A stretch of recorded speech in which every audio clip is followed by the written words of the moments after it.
بسم الله الرحمن الرحيم السلام عليكم ورحمة الله تعالى وبركاته داودayashana sharafta leh oo ku soo dhawaada barnaamijkii kormeerka wararka iyo kaftanka oo aanu si wada jir idinku soo jeedinayna anigoo Cabdiraxmaan Maxamed Axmed iyo saaxiibkay Barreelka Case oo aad si wada jir uga daawanaysaan channelada Kismaayo Cable iyo waliba Qarrichi Qod barnaamijka qodobada aan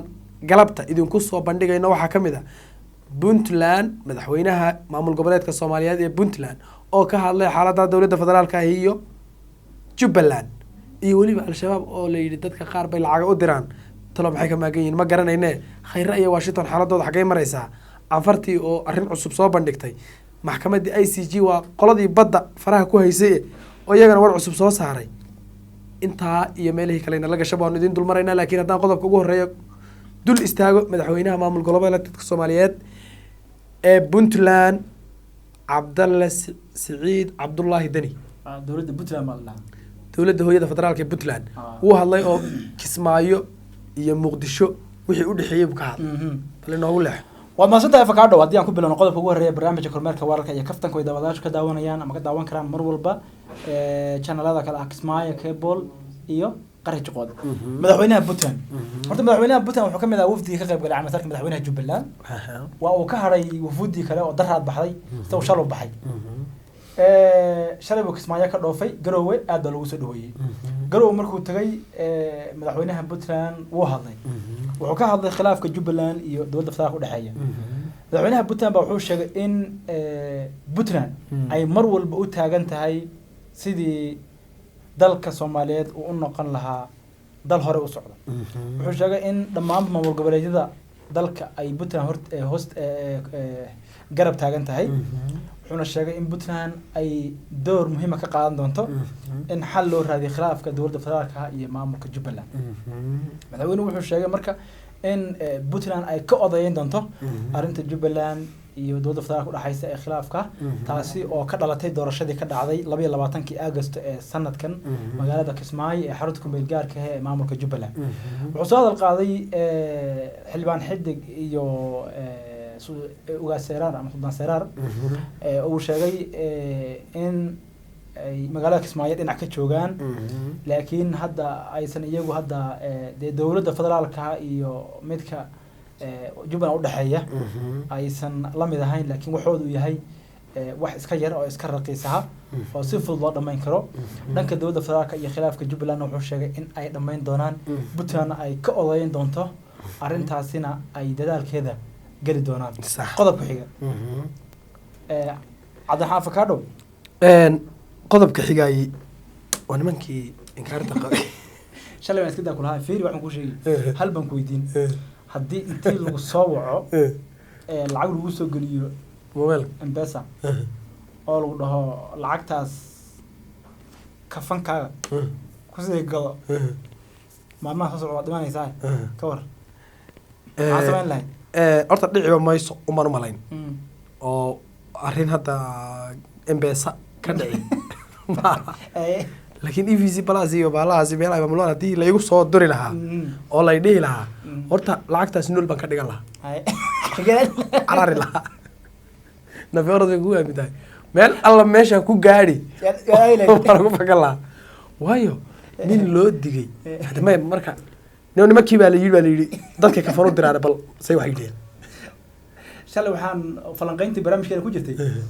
cuna qabateynta qudaarta ee Muqdisho ay dhakab ku siiyeen waxa ugu dareyd on ka nahay markaan arkay iyagoo intay lacag ka soo diraan dhahaya kafankaaga sii gado inagu talo kale hay waan gudileynaa maxaa balaay taagan Cabdiraxmaan Avocado waxa la yiraahdaa al-shabaab waxay soo saareen nidaam cusub haye iyo qorshe cusub haye oo Soomaaliya ku soo kordhiyeen awalba wax baa la diri jiray laakiin hadda waxa cusub إلا الموتى إله سبحانه وتعالى موت كنا يغري حلقة إلا دي القف كله شيء لا حتى بقول سلام ولا هدي له ده بقول توبر بلاي كذي نفط على كيمان لاي لكن مركو كله روح وين كدير يا العقتة كفن كعكسي قضوا إلا نفسك هو دريم العقتة اللي وصل دريم بلا شيء قفنا العقتة دريم هاي يا أرمي عبس مقالة بلادو أرمي عبس قليل وكذا سوق كفنكم بلادي لأنك كفن كذا ما هي isagoo iska furdhay oo la soo gaaray mooyaan markuu cali Avocado al-shabaab hadda waxay bilaabeen qorshahaasi qofka lacag baa loo soo diray waxaa la dhahayaa wala soo wicin marka la soo wacaya waxa leeyahay lacag ma soo gashaa kafankaa kusii gado kafankaa kusii gado markii la dhaho qofkaasi dirbi wuxuu dareemayaa culays khatar jirta in malugmoodi wax la socdo haye marka kafanka sii diyaarso waa lagu dilayaa maalmaha ka socdee haye weliba waxaaba dhici karta in waqtiga lagu sheego lagu dhaho avocado lacagtaas kusii gado baalkii kafankaaga maal hebel baa la siniinta insha allah u diyaargarow inaad dhibato aad tagto la ilaaha illa ninkaas waa inuu ciidan qorto uu qori qaato marka qudaarta in la cuno qabateeyo oo muqdisho loo diido shabeellaha waa iska imanaysa waxaa ku xiga kafanka haddii qudaartii oo noloshii ku tiirsanayd dadka loo diiday haddana kafanka sii gata waa wax isu yar dhacda nooga daran buu dhulku waddankeeni galay aad iyo aad dhalinyaro ay kacaay marka dhalinyartu ha isdifaacaan baan leenahay intay kafan gadan lahaayeen qori ha qaataan oo waxaa la yidhi geeridu waktiga qaar ka wanaagsan nolosha aad iyo aad marka wadna la baajin maayo moogta wadku wax istaagi maayo kollaba kii dhintaata marka intii aad silciyo walaayi iyo kafan soo gada ku dhimana adoo ragga isku hortagteen wax isdhaafiye wax isdhaafiyey sooraan baa riwaayada maalin dhigayay baa iyo jawaan yaa nin ka weyn baa midba meel cidluu ku dili jiray markii dambe labadoodii isku qabtay maasuu yihi wax dhaatashada waxaad ku samayn lahaa saashu labadoodii waa u qabtay markaasuu sooraan baa la yidhi maxaad ku talisay markaasuu yihi walaal iska sakaana zidaa markaasaa jawaan la yidhi hadda maxaad ku talisay markaasuu yihi nafta xunba naga goowi maadaama nasixisay hal marna dhaaf buu yihi nafta xun marka haddii lagugu dhibo dhibkeeda ay leedahay marka qodobkii canfarta haddii aan ku horreeyo qodobka kafanka waan gudbaynaa weli daawadayaal waxaad la socotaan barnaamijkii kormeerka wararka iyo kaftanka oo aad kala socotaan Kismaayo Cable iyo Qarjoqod aniyo Cabdiraxmaan Fakaada ayaa idin daadinayna barnaamijka qodobka canfarta aan u guda galaynaa maxaa ka soo cusbanada canfarta kulley ninkii falanqayn jiray adigu ah aadiya laakiin maanta waan kaa boobay maanta waa maadaama hawlaha aad soo qabatay maanta jikada aad gashay niyo canfartii way ka dartay waxaad moodaa hadda meel xasaasi inay maraysa xaaladda canfarta iyo soomaalida waxaa la yidhi kolba waxay soo wadaanba hadda waxayba keeneenba in calamo shahaadada ku qoran tahay intay keenaan inay dhahaan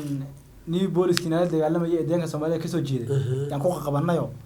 al-shabaab iyo is baaba dagaalamaya oo ka garab dagaalamay allahu akbar haye soomaalida waxay dhahdaa wixii alla ka aqbali yaa lagu ducaystaa laakiin kolley waxaa la yidhi gardarro garabu iyo gaajo guri og iyo cudur geeri og midna lagama kaco waxay moodaa inay garab og tahay warbaahinta Ethiopia waxay moodaa in badan inay iyaga dhankooda ay la safan tahay oo markii iyaga wax la yeelana ay buunbuunaan Soomaaliya markii wax la yeelana aysan ka bahadlayn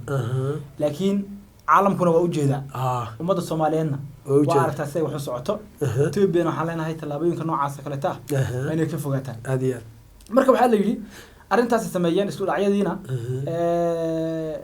dhibaatada deegaanka waa ka jirtaa inkastoo maalmahan wax dagaal la soo sheegin laakiin dhibaatadu weli way jirtaa deegaanadiina ciidanka new booliska gaarka ee dowladyaanka yaa gacanta ku haya maanta magaalada jigjiga ee caasimadda dowladyaanka iyo in badan oo ka mid ahaa deegaankii waxaa ka dhacay mudaharaad ballaaran oo ciidankii gaarka ahaa oo gaardinay koofiyada cas iyo direyskii qaba ay horkacayaan shacabka iyo dadweynaha dowladyaanka waa arrin fiican aad iyo aad waxaa aad looga soo horjeedaa marka dhul balaalsiga ay canfarta wado iyadoo weliba iska yar iyo dhibaatooyinka ay shacabka xuduudda la leh ay u geysanayso aad iyo aad marka fariin baa loo diray canfartii